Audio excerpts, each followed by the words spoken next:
Ensonga yiino lwaki Florence Nampijja yayawukanidde n'abatanzi akatambi ogenda kuba ng'okeefunirako mu maaso awo. King Saha aweerezza ow'ekiwaatule obubaka bannange ye teyeerya ntama. Omukulembeze w'eggwanga naye olunaku olwaleero waakulabikira ku live ogenda kubanga ebisingawo bifuna mu maaso awo. Nina Rose naye muyina Vinka kye yakoze abawalabu bannange yabakubye omuziki kate beeyambule n'abaaya nabyo ogenda kuba ng'obifuna mu maaso awo. Mitawaana myereere eri Reverend Father Ssekabira yawambiddwa kati ziweze ennaku 3 na guno gwaka family temanyi wa gye baamuwambira. Ebya Anteira okufiirwa embwa ye munange najja n'akaabira ku live binyiizizza abantu ate abalala bibasanyusizza. Ogenda kuba ng'obifuna byonna wano ku Sylvia News Extra. Mugamba mutya mwasibye mutya baddiyale kansuubire nti muli bulungi ba mikwano ng'enkola yaffe. Mbasaba video no mugimpe like era nensaba gwe wenna atannaba kusubscribinga wano ku Sylvia News Extra nti mukwano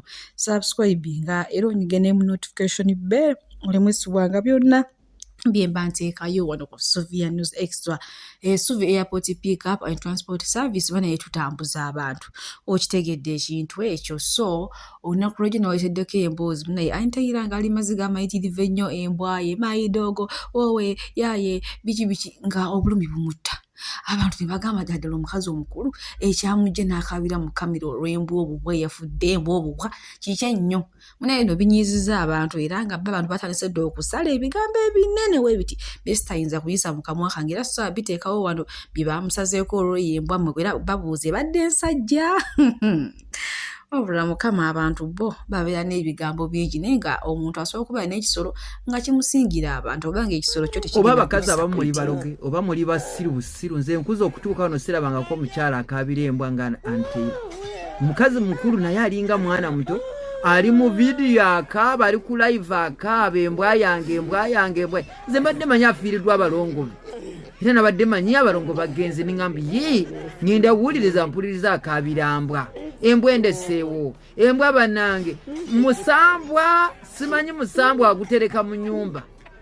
abantu abamu simanyi kiki ekibalumwa oba kiki ekyo naye intaneti egenda kubasiruwaza intaneti egenda kubemazaamu bannange simanyi musambwa mugutereka nze sibitegedde kubanga siraba kiki ekikukubisa endulo okukaabira embwa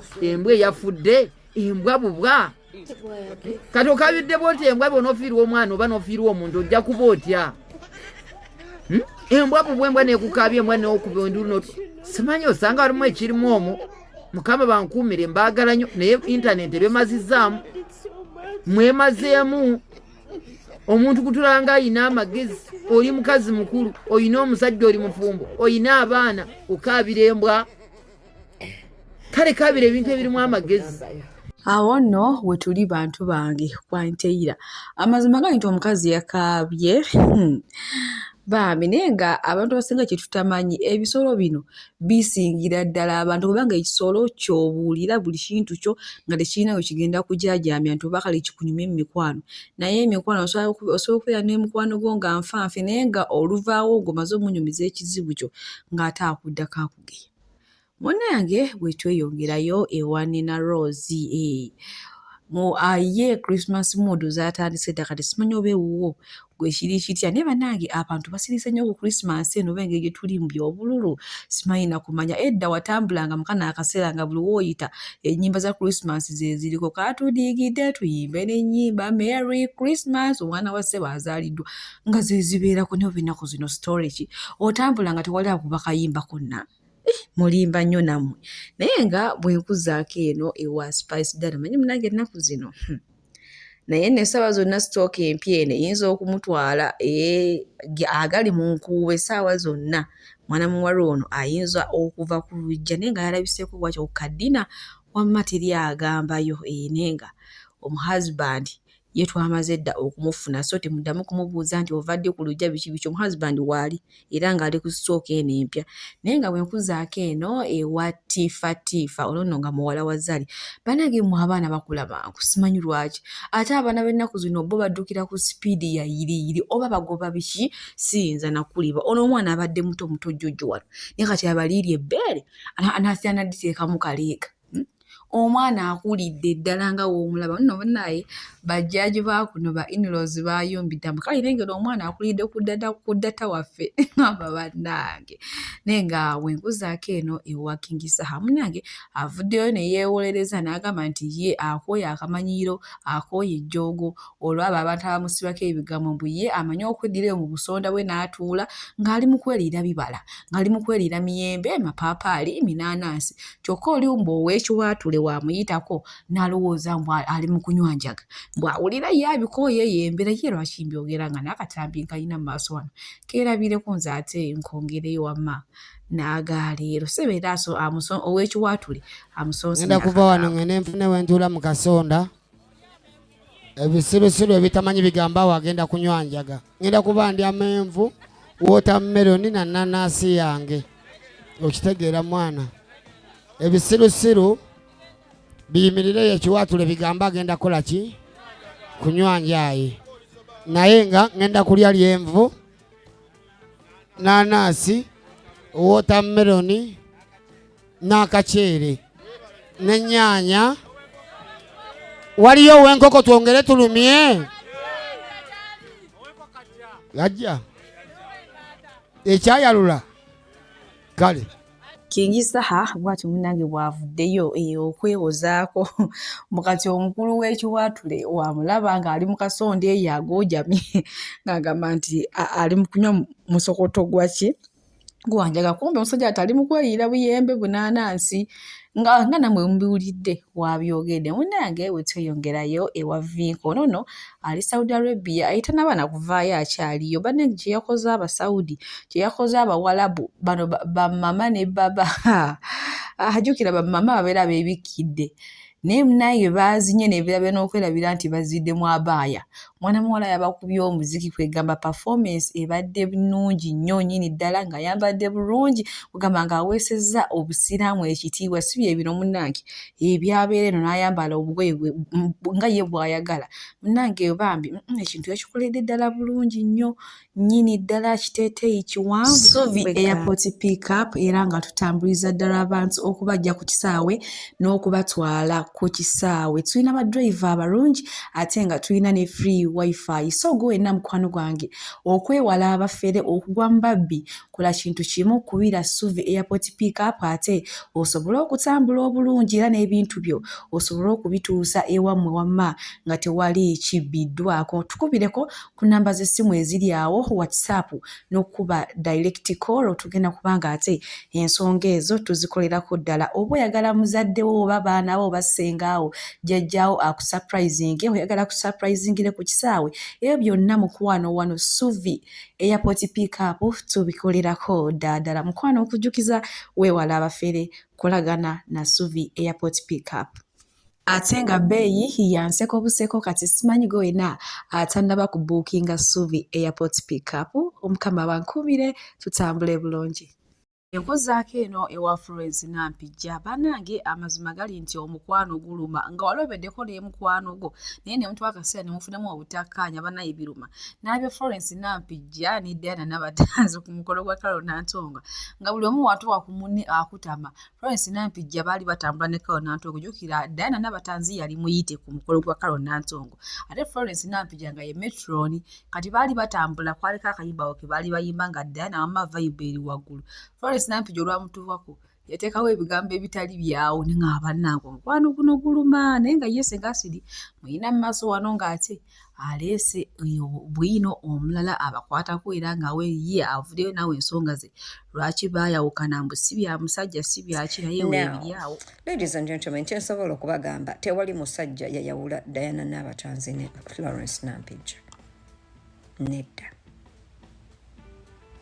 Now, but these two ladies, both of them are beautiful ladies. What I have gathered from different reliable sources, not 1, 2, 3, or 4, but many,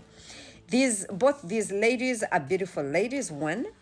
balabika bulungi. Two, they are very talented, and because of that, it all comes with a lot of ego. Nga buli omu ajeewulira, nga buli omu alaba asinga munne. Naye, what I gathered is that Florence oyo yali as kale nga tayagala bulungi ani Daya n'abatanzi nga amubadmouthinga eno n'eno amukuba ekikono eno n'eno. She had a cafe. I'm not sure if that cafe is still there, but every time Diana would go over there, obanga Diana nga asombeddeyo abasajja be, there was a time nga twalayo nnyo Lwasa. Diana doesn't even know this, but nga twalayo abasajja be Lwasa, to be very specific, nga nampijja bannange mulengere nno Daya takubo ebbere mu juisi w'omusajja, kale nga mbadmouthinga mu bakozi be, mbadmouthinga mu bantu abalaba nti Diana is, nti wakitalo, kale nga amwogerako, but that's not the reason why they fell out. Now, the reason why they fell out is everybody knows. I don't know if you know, or if you didn't know, please be informed. The owner or the director of Aromatic Drama Group or whatever group has been dating Nampijja for the longest time. I don't know if you know that. I mean, I'm thinking it's public knowledge. But if you didn't know, now I'm telling you. So yali am dating, actually yamukolera neyo nkafe eyo ey'emachindi eyo ba Velosh eyo nenga Nampijja asomberawo abasajja. There was a time yalina waawo minister nkwe yali atuuzaawo, not minister, MP. Awo nno bwe tuli bantu bange senga asidi ng'alukuleetera lwonna naye nga kya bulijjo abantu basobola okuba nga ba mukwano ne bamala ne baawukana. Tulengera musajja n'omukazi basobola okwawukana nga bamaze emyaka 2 mu bufumu naye ne baawukana, naye nti ate leero gino emikwano nga tebaawuzaadde na myaka 5 nga beeyagala. Kale kinene nnyo myaka 4 oba 3.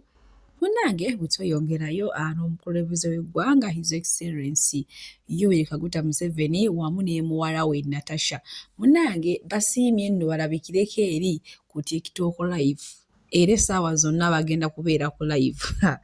Naye maama simanyi oba komenti abaana zibakomentinga banaaziwona. Omanyi omwana ayinza okukomentingako ekintu n'owulira nga wooli omutwe gukubuguma, kugamba n'owulira nga ofuna ebbugumo onywa amazzi obutaweera nti ng'ennyonta ekutta. Abaana ebigambo babijja ludda abadange bye boogera. Kati simanyi era muzeeyi abeere mugezi nnyo aleme okusoma comment section, kubanga wanaddamu kuzisoma nebyamuleese okutogamba biyinza okumulema. Naye era nga bwe tweyongerayo ewasa Mathias Walukaga, oyinza omusiima nti oyinza omuyita omusiimi. Munnange nno mwina maaso awo ng'alina byagezaako okunnyonnyola, wadde ba abantu babitutte bubi babitutte bulala, naye ye avuddeyo neyennyonnyolako ng'omuntu okusinziira ku ekyo ekyamutuukako. Omanyi baamuwandula munnange mu by'okwesimbawo e Busiro. Kati mwina maaso wano bambi ng'agezaako okuttaanya ensonga. I've sold whatever I had. Kali mu kikumi nga bw'omanyi, naye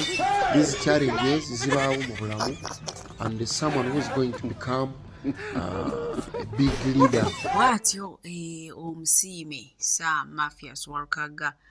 bw'alabikiddeko ku mpewo nga ayogera ebyo ebigambo ng'ate we mwewuliriddeko bambi musajja wattu. BF Suma Herbal Research Clinic bayanjabisa ddagala lya butonde. Gwe n'omunywi atawanyizibwa ensonga z'omu kisenge nga tomalaako, oba ng'oyagala kwongeza ku sayizi mukwano nga omutaka wo mutono n'abakazi bakusekerera tebakuwulira, kubira kuba BF Suma bagenda kuba nga bakolako ensonga ezo, ate bakola ne delivery mu nsi yonna gy'obeera olimu. Gwe wenna atawanyizibwa okufuka nga gobeera ofukaafuka buli kadde, oba ng'ofuka omusulo ogulimu olusaayisaayi, oba ng'ofuna payini ey'amaanyi mu kufuka, mbufunze ng'otandika okutambula engendo empanvu anti olw'ekizibu ky'okufuka. Toddamu kumenyeka na kizibu ekyo nga ba BF Suma weebali. Oyagala kulabika bulungi, oyagala kulabika kinga kibbeebi, oyagala kulabika oti, kubira kuba BF Suma bagenda kuba nga ate bakola. Kati eky'omukisa omulungi nyogera obbajjukiza bakola ne delivery mu nsi yonna gy'obeera olumu. BF Suma tekuggyako mukono nga tonnawona. Munnange bwe tweyongerayo amawulire ag'ennaku nno agaliwo okuva sayidi z'e Masaka, kale ffenna kitukakatako ng'abantu ge ga Reverend Father Ssekabira. Ono nno munnange yawambibwa ennaku ziweze 3 ng'awambiddwa, yali ku ssomero ne wajja drone n'empiikinga na guno gwaka famire abasasiddoti ab'emikwano tebamanyi gy'ali era akatambi kalina mu maaso wano nga famire ziri mu kulaajana bagamba babawe omuntu waabwe basi ekyo balina emisango gye yakola bamutwale mu kkooti bategeere nabo ewantu we bayinza okutandikira kubanga buli poliisi kwe bagenda babagoba mbu bo tebamanyi musango tekiro ndi mu kutambula buno budde obw'ekiro nona kitange Father Sekabira bamukwata banenera asuze mu basement asuze kitutamanyiddwa bamukwata abasajja nga bambadde drone ne bamukwata ne bamusiba leero ndi mu kutambula nikonya kitange simulabako ndi mu kutambula nona kitange simulabako Father Sekabira banange muveeyo abafaza b'e Masaka mwenna muveeyo abafaza Father Sekabira mumumanyi Father Sekabira mumumanyi muveeyo abafaza b'e Masaka mwenna muveeyo mutaase kitange kitange ali mu kuttibwa naye kitange ali mu kuttibwa muveeyo mutaase kitange ndi mudde bwa kiro ndi mu kutambula ya kitange muveeyo mutaase kitange kitange ali mu kuttibwa muveeyo mutaase kitange ali mu kuttibwa Father Sekabira abasajja bamuwamba ne bamutwala nentambula ndi mu kutambula munoonya simulaba kitange mwena simulaba ndi mu kutambula munoonya simulaba ntambula nzena maguka munoonya simulaba nono simanyi waali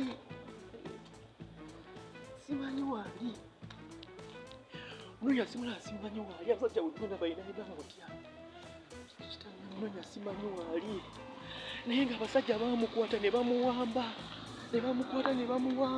embeera bwetyo munnange bweri ab'emikwano ab'eŋŋanda bonna bali mu kutaaja naye nga bambi tusaba mubeere baakisamu mwenna abaakutte Reverend Father Sekabira mumukomyewo kuba badde alina emirimu gy'addukanya mwamugya ku mirimu gye ne mumutwalira mu drone kwegamba Mukama atusaasire bannange ebintu byo bikaawo kati zino ziweze ennaku tugenda mu 3 talabikako tewali amanyi gy'ali babuzaako eno ewa Sister Junior munamaaso wanasekeredde kasuku asese ekimusesezza afulufiga kwe kuvaayo n'ayingira mu nsonga zawe n'agamba nti kasuku funa ku musonyiikira ebirungi bya famire ya Tamale yekukoledde olyokodde ku mwana waabwe omukologole obuvuma kyamutuntu kawungenzi kati Tamale Junior ye muyina maaso azizaayo omuliro ngenda kubanga mbateerako akatambi era nze kamusibuyewo nga leero otudde n'abaweebula maama wange Samahongo wabula full figure weebali